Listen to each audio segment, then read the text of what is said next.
Have you ever been asked to ignore a small problem, only to later realize it could have ended in disaster? I was standing in the dispatch office at Seaboard Freight Solutions when Elliot Braddock slid a clipboard across the desk. Just mark them. Cleared, Ray. These hazmat checks are slowing us down. The trucks outside weren't carrying soda or scrap metal. They were hauling Class 8 industrial solvents, unstable, corrosive, and federally regulated. One leak, one brake failure, and it's not just a missed delivery, it's lives, lawsuits, and headlines. I looked at the inspection sheets, blank. No initials, no notes. Just 3 rigs fueled, loaded, and waiting on my signature. I'd been in this business for over 20 years. Never once failed a compliance check. Never once gambled on safety. Ray, Elliot said, eyes on his phone. You're the kind of guy who gets things done. Be a team player. That's when I knew. This wasn't about helping the company move faster. It was about helping someone cover their tracks. And if I wasn't careful, I'd be the one holding the match when everything went up in flames, like stories where justice catches up with greed. Tap like, comment your thoughts, and subscribe to follow the full story. I wasn't always the kind of man who double-checked brake lines in the rain or called mechanics at midnight to confirm a fix. That kind of caution isn't natural. It's earned, usually through hard lessons or inherited pride. For me, it was both. My name is Raymond Calderon, 44 years old, born and raised in the outskirts of Albuquerque. My dad drove long-haul tankers back when the only GPS was a paper map and gut instinct. I spent my teenage summers washing rigs and wiping grime from tire wells just to ride shotgun on short runs. That's where I learned the smell of leaking coolant before I even knew what it meant. He wasn't a perfect man, but he taught me too, things I never forgot. Never lie on a report, and you don't cut corners when you're carrying chemicals. I've been behind the wheel for 21 years, 14 of those with Hazmat. No violations, no suspensions, no blown deadlines at the cost of safety. Some people build legacies with awards or titles. I built mine with clean inspection records and the trust of dispatchers who knew I wouldn't take shortcuts, even if it cost me overtime. I didn't rise through some corporate fast track. I earned my way by staying upright when others fell. Which is probably why when Seaboard Freight was under pressure to secure new federal contracts 2 years ago, they brought me in. The recruiters said it was for my reliability, but I knew what it really meant. The insurance companies needed names they could trust, the kind of names that balance out risk. At first it felt right. The equipment was decent, the pay was fair, and most of the routes were manageable. I wasn't looking to climb the ladder. I just wanted to do the job right and go home to my wife, Elena, and our 11-year-old son, Marco. But I started noticing things about 6 months ago. Maintenance reports went unanswered. Mechanics were reassigned or quit without notice. Dispatchers whispered about new efficiency targets. And then Elliot Braddock arrived. He didn't look like he belonged in logistics, too polished, too rushed. The kind of guy who reads about risk management in a book but never gets grease on his hands. I didn't know it then, but his arrival would be the moment everything I'd built, my record, my values, my future, was about to be tested in ways I never imagined. The first time I met Elliot Braddock, he was wearing cufflinks. Not the fake chrome kind either. These were polished, subtle, and probably cost more than the boots I'd driven cross-country in.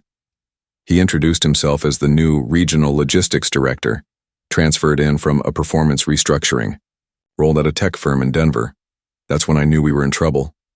He spoke in numbers, not names, metrics, not mechanics. Everything was about speed, efficiency, competitive positioning. He rolled out a plan in his second week. Standardize inspection protocols, digitize pre-trips, decentralize maintenance discretion, which was corporate speak for stop asking questions and hit the schedule. It didn't take long for the cracks to show. Maintenance tickets went missing. Pre-trip reports started getting pre-filled. And when I raised a question about a truck's warning light during dispatch one morning, Elliot gave me a look that said, "You're either on board or in the way." A few days later, I got my answer. I was reassigned to a night route, longer miles, less visibility, older rigs. Nothing said, of course, but it was clear. Raise issues, lose favor. One of our mechanics, Jorge, pulled me aside in the lot. "You didn't hear it from me, Ray. But they're skipping brake inspections to hit load time KPIs. Braddock's orders. It wasn't just me. I watched veteran drivers start to disappear from the high-value runs. One guy, Mick Torres, a tanker man with 25 years under his belt, got sidelined after refusing to drive a unit with a cracked suspension bracket. Braddock called it a performance adjustment.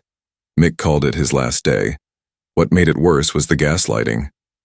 Elliot smiled through every morning briefing. "We're streamlining," he said, "removing friction from the supply chain." The problem was, the friction was there for a reason. You remove too much and things fall apart.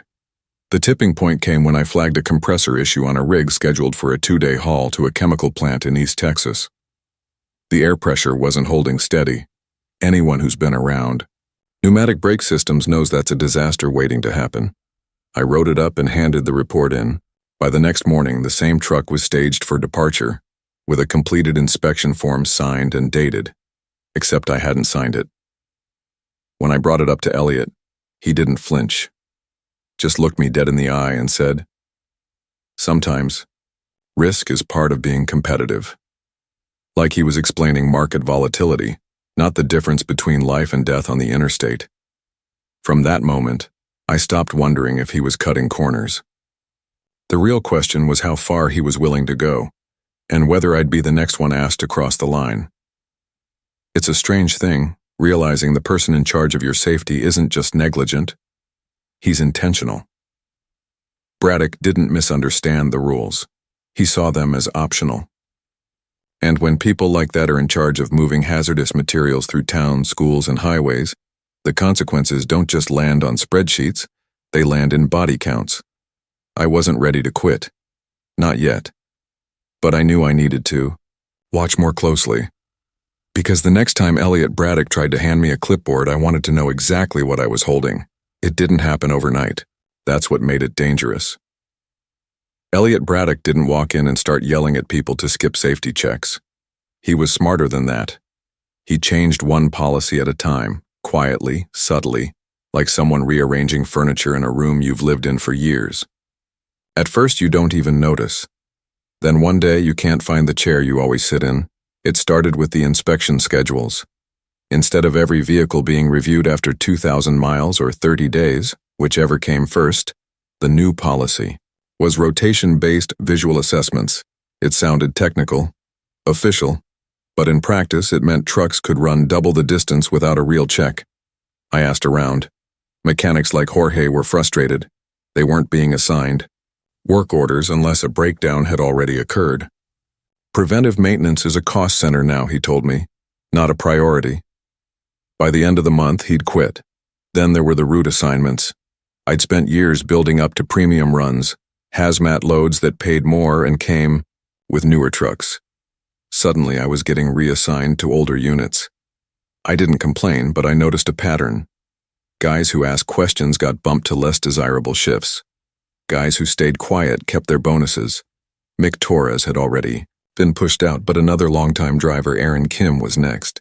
He reported irregular steering on a cross-state tanker. The shop never logged the report. When he followed up, dispatch told him the issue had been resolved off record. The next day, his route was reassigned to a 23-year-old new hire straight. Out of orientation, I started documenting. Not just my inspections, everything. I began taking photos of tire wear, brake pads, pressure gauges. I even started emailing myself reports, time-stamped and geotagged, so there was a record outside the system. At home, I was quieter than usual. Elena could tell. She always could. "You think it's just corporate growing pains?" she asked one night as we stood side by side at the kitchen sink. I didn't answer right away. "It's not growing pains," I finally said. "It's rot." She nodded slowly, drying her hands on a towel. "You planning on doing something about it?" "I don't know yet," I said, but the truth was, deep down, I already did. The thing is, when you work in hazmat logistics, you're not just moving product. You're carrying responsibility. Every time you climb into that cab, you take other people's lives with you. Drivers, school buses, families in minivans. They All trust that your equipment is sound, your training solid, your paperwork real. And here was Elliot Braddock, using forged inspections and fake safety reports to prop up his numbers. Using that clean record to underbid competitors and win high-risk contracts his team wasn't equipped to fulfill. At first, I'd thought he was just arrogant. But arrogance doesn't falsify signatures. Arrogance doesn't erase break orders. This was something else. Calculated, systematic, and I realized this wasn't going to correct itself. People like Braddock don't pull back when things get risky, they push harder. And eventually someone always pays the price. The only question was, would it be before or after someone got hurt? The breaking point came on a Wednesday morning in late October. It was still dark when I pulled into the yard, the sodium lights, casting long shadows across the pavement. I was scheduled for a 3-truck convoy headed to a refinery outside Houston. Standard run, high-value cargo, all Class 8 solvents. I started my pre-trip inspection the way I always did. Slow, methodical, no shortcuts. But it didn't take long to realize something was off. The first rig, Unit 742, had a slow, steady hydraulic leak from the rear axle housing. Not a drip, a weep. I could see the fluid pooling near the brake lines. The second truck's air compressor cycled every 20 seconds, which any experienced driver knows means a significant pressure drop. Probably a failing regulator or a system leak. The third truck's brake pads? Gone. Down to the backing plate. You could hear the metal grinding with every step on the pedal. I documented everything. Photos, videos, handwritten notes. Then I filled out 3 separate maintenance requests and walked them straight into dispatch. Elliot was already in his office, sipping a protein shake like he'd just come from the gym. I placed the paperwork on his desk without a word. He didn't even glance at it. "What's this?" he asked, like he didn't already know. 3 trucks with safety-critical issues. None of them should be leaving the yard. He leaned back, in his chair, sighing like a teacher dealing with a stubborn student. "Ray, these trucks were cleared last night." I frowned. "Cleared by who?" Elliot opened his desk drawer and pulled out a clipboard with 3 inspection forms already, filled out, signed, and dated, all marked satisfactory. I looked down and froze. One of the signatures was mine, except I hadn't signed anything. He saw the look on my face. "Maybe you forgot," he said casually. "Paperwork moves fast these days." I stared at the sheet. My name. My handwriting, copied almost perfectly, but not mine. A forgery. "You forged my signature." My voice was low even, but my chest burned. "I prefer to call it alignment," Elliot replied. "Sometimes the system needs a little help." I felt the air shift in the room. That was the moment the line was crossed. This wasn't pressure or persuasion. This was fraud, deliberate federal-level fraud, and I was now tied to it. "You want me to drive these trucks knowing they're unsafe," I said, "and knowing the records are fake." Elliot set his drink down and leaned forward. "I want you to do your job, Ray. The company trusts you. Don't throw that away over a few mechanical notes." The words settled like a bad taste in my mouth. This wasn't a misunderstanding. This was a man who knew exactly what he was doing and was betting that I'd play along. But he bet wrong. Stood up, took a deep breath, and pulled the keys to all 3 rigs out of my pocket. I set them on his desk right next to the clipboard. "I'm not signing off on forged inspections, and I'm not driving those death traps." Elliot didn't say a word, just stared at the keys like they had betrayed him. By noon, I was officially suspended pending internal review. No paperwork, no HR rep, just a message passed through dispatch and a gate badge that no longer worked. But I didn't leave empty-handed. I had the photos, the maintenance requests, and now forged documents with my name on them. Proof. And in the back of my mind, a single, steady thought. If I don't act now, someone else is going to die because of this. It was no longer a matter of keeping my job. It was a matter of doing the right thing. That night, after my suspension, I sat at the kitchen table with the maintenance reports spread out like crime scene photos. Elena poured coffee but didn't say a word. She knew the difference between a bad day and a breaking point, and this was the latter. "I need help," I finally said. "Not legal help, tactical help." That's when I remembered Lena Vasquez, a former operations auditor I'd met at a logistics safety seminar 2 years earlier. She'd left the corporate world after a similar whistleblower case and started working independently, helping drivers and lower-level employees expose internal fraud without losing everything in the process. I called her that same night. We met the next morning at a diner off I-25, her laptop open before I even sat down. I laid it all out. Photos of the weeping hydraulic seals, the falsified inspection forms, my forged signature, the maintenance logs with no service receipts. She listened without interrupting, tapping occasionally on her keyboard. When I finished, she looked up and asked one question. "How far are you willing to go?" "As far as it takes," I said. Lena nodded. "Good, because what you're describing isn't just a rogue manager. It's a systematic bypass of federal safety regulations. If we can prove it's deliberate and not just sloppy paperwork, this becomes a criminal case." She explained the process. We'd gather all available evidence, photos, dates, voice memos, written communication. Then we'd file a formal complaint with the National Transportation Safety Board, triggering a potential federal audit. But the key wasn't just catching Elliot making bad calls. It was tying him to the pattern, proving that this wasn't an accident or a single misstep. Then she showed me something that chilled me to the bone. Lena pulled up an incident report, unlisted, not covered by any local news. A hazmat truck jackknifed near Amarillo 2 weeks prior, spilling corrosive material across a highway. The cleanup took 3 days, and the company behind the load? Seaboard Freight Solutions. "No fatalities, thank God," she said. "But the brake system failed on a downgrade. The driver said he flagged the issue 2 days before the run. Guess what? No repair was ever logged." I stared at the screen, my pulse rising. Was Elliot involved in that dispatch? Lena scrolled down. He signed the clearance report. Same signature style as the one they faked with your name. Now it wasn't just theory. It was evidence. Real-world consequences of Braddock's decisions. That driver could have been me, or Aaron, or Mick, or worse, that truck could have hit a minivan on its way to a school field trip. "We need to go deeper," Lena said. "Emails, internal messages, delivery schedules. Anything that proves this is about pushing illegal efficiency. I'll get you what you need," I said, "even if it means walking right back into that place." "You might have to," she warned. "The strongest cases come from the inside." I sat back, letting the weight of it settle in. Going back meant risking my career, my safety, even my reputation. But walking away meant leaving Elliot Braddock free to put more lives at risk, just to shave time off a delivery window. Thought about Marco, my son, and the kind of world he'd grow up in if men like Braddock kept winning.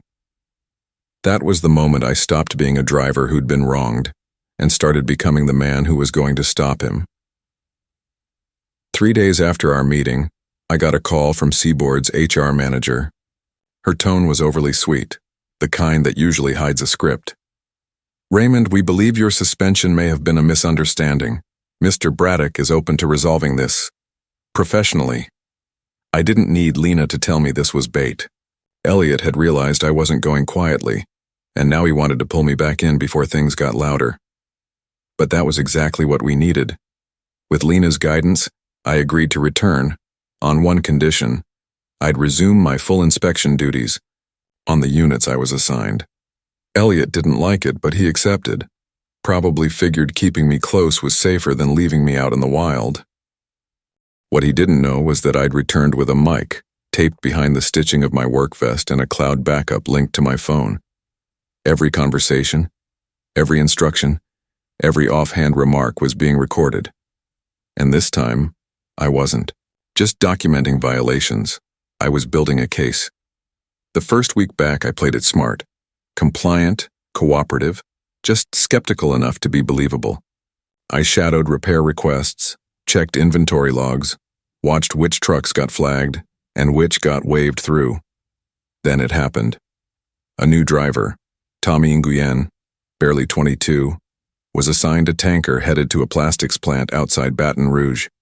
I overheard a mechanic warning dispatch the brakes on that unit were suspect. Braddock overruled it. "It's a soft schedule, he'll be fine." Tommy had no idea. Fresh out of training, eager to impress. I caught him in the yard, loading his gear. "Mind if I take a quick look at your unit?" I asked casually. He shrugged. "Sure, they told me it passed inspection yesterday." It hadn't. The left rear brake rotor was scored deep. Pads were glazed and thinning.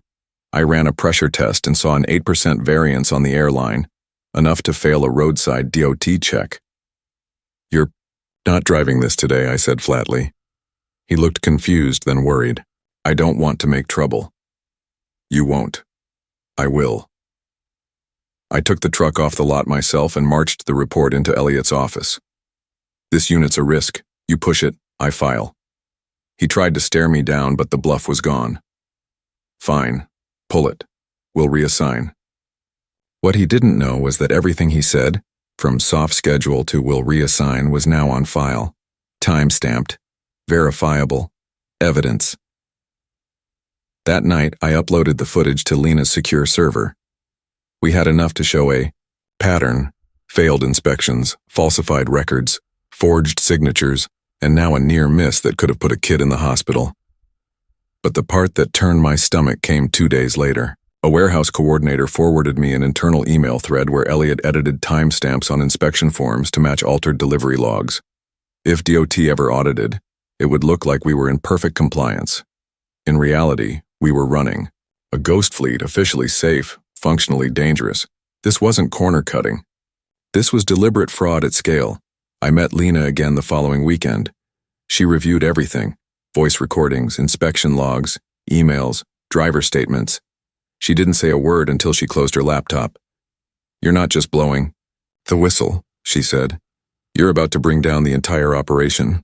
I didn't smile. I didn't feel victorious, but I felt ready, because if Braddock thought the worst thing I could do was walk away, he was about to learn what happens when a man walks back in, with evidence.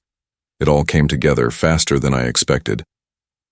Lena and her legal team filed the whistleblower complaint with the National Transportation Safety Board and the Federal Motor Carrier Safety Administration. Within 48 hours, they responded. The case wasn't just credible, it was urgent. By now, we had everything.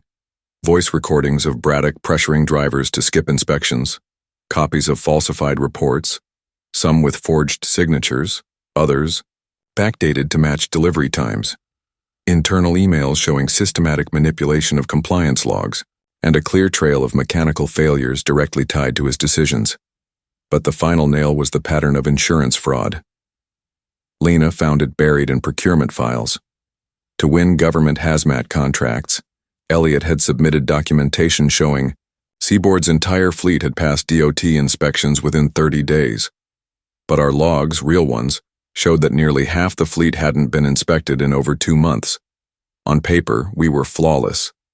On the road, we were an accident waiting to happen. That's when federal agents stepped in. The sting was scheduled for a Thursday morning. It was subtle at first. 2 unmarked vehicles entered the yard just before sunrise, followed by a plain white van with federal plates. I was in the break room when the first whispers started, drivers peering out the window, noticing unfamiliar suits walking through the maintenance bay. Then everything exploded. 6 federal officers, 2 DOT inspectors, and 1 woman I recognized instantly. Patricia Henley, lead investigator with the Office of Inspector General, walked straight through. The main office doors, no delay, no announcements. 10 minutes later, I saw Braddock standing in the hallway holding a tablet and looking pale. Patricia was speaking to him calmly but firmly. I couldn't hear the words, but I didn't have to.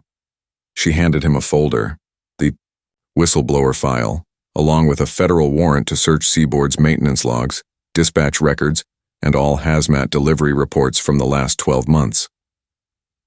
Mechanics were pulled into interviews, dispatchers were separated. And the trucks, those same trucks Elliot had sworn were safe, were flagged, pulled from rotation, and physically re-inspected. 3 were taken out of service immediately for safety violations. 2 more failed compliance checks. Every one of far. Them had a matching inspection form marked cleared, some signed by Braddock himself. He tried to explain it away. We follow internal protocols. Some paperwork might be out of sync due to digitization. Patricia cut him off. You personally signed this inspection for Unit 742 on October 18th. That truck has brake pads worn to the metal. Was that noted during your review? Braddock hesitated. That may have been. Was it noted? He swallowed hard. No. Behind her, another agent held a printed transcript, one of the recordings. Braddock's voice, clear as day, saying, sometimes the system needs a little help. It was over.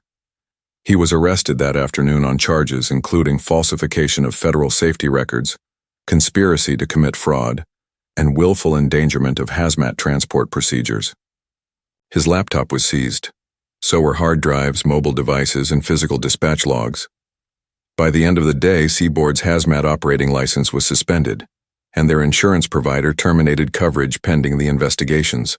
Outcome. Drivers stood around the lot, stunned. Some angry, some relieved. Most just shaken. I stayed until the sun went down, helping load files into the agent's vehicle. As Patricia packed up, she turned to me and said, "You may have just prevented something much bigger than you'll ever know." I didn't say anything, just nodded, because deep down I knew she was right. The fallout came fast, and it was ugly. By the following week, Seaboard Freight Solutions was in full shutdown mode. The suspension of their hazmat license triggered a domino effect. Clients pulled contracts, insurers backed out, and regulatory audits expanded across multiple regions. What began as a single investigation quickly uncovered violations in 3 other states. Turns out, Braddock had exported his efficiency model company-wide. The company's board issued a press release blaming localized management failures. But it was too late. Within 10 days, Seaboard's largest clients had walked. A month later, they filed for bankruptcy protection, citing unexpected regulatory burdens. Braddock didn't go quietly. He hired a high-priced attorney, tried to claim I had a personal vendetta. But the evidence was overwhelming. His voice on the recordings, the emails, the digital audit trail, everything pointed back to him. He eventually took a plea deal. 2 years in federal prison, a lifetime ban from holding any position related to transportation compliance, and personal liability for any costs tied to previous incidents. As for the drivers, there was a mix of emotions. Some were furious, not at me, but at how long it had gone unnoticed. Aaron Kim, who'd been demoted after reporting a steering issue, came up to me after the news broke. "You did what the rest of us were too scared to do," he said. "You gave us our voice back." Others weren't so forgiving. A few younger drivers who'd coasted under Braddock's favor now had a stain on their resumes. But even they knew deep down it was inevitable. There's only so long you can ride on paperwork fiction before the road catches up to you. Within a month, most of the good drivers found work elsewhere. One of the better companies in the region, Hawthorne Logistics, reached out to me directly. They'd heard about the investigation and about how I'd refused to sign falsified documents. "We need someone to rebuild our hazmat protocols," the owner told me. "Someone with a spine. Someone with a record that means something." It wasn't just an offer, it was a statement of respect. They weren't looking for another Braddock. They were looking for someone who would never become one. The role came with better pay, upgraded rigs, and full authority over fleet inspections and safety training. But before I accepted, I had one condition. All maintenance is done by certified mechanics. All inspections are logged with photos. And any driver who says a truck's unsafe has my direct number. No middlemen. The owner didn't blink. Done. Elena and I talked it over that night. She was quieter than usual, but when I finished explaining the offer, she smiled. "You're not just getting a job back," she said. "You're getting your name back." She was right. I hadn't just exposed one bad actor. I had taken down a structure built on silence, fear, and manipulation. That weekend, I got a call from Tommy Nguyen, the young driver I'd stopped from taking the faulty tanker. "I just wanted to say thanks," he said. "I didn't get it then, but now I do. You probably saved my life." There's no award for doing what's right, no parade, no headlines, just the quiet knowledge that someone out there is still breathing because you spoke up. And that's enough. Looking back, I realize now that this story was never just about trucks, or inspections, or forged signatures. It was about trust, how easily it's broken, and how hard it is to rebuild. In an industry where one missed step can mean lives lost, doing things right isn't optional. It's the job. Today, I oversee hazmat safety for a company that values doing things the hard way because it's the right way. I train younger drivers not just in procedures, but in principles. I tell them, you might not see the ripple of your decisions today, but someone else will feel it tomorrow. If there's one thing I've learned, it's this. You don't stop the first lie. You stop the last one. And sometimes, that means standing up when no one else will. If this story resonated with you even a little, drop a comment. It helps more than you think. Just something simple like, doing the right thing isn't always easy, but it's always worth it. And if you believe more people need to hear stories like this, go ahead and tap like or share it with someone who values integrity over shortcuts. Your support helps keep stories like this alive and keeps the spotlight where it belongs.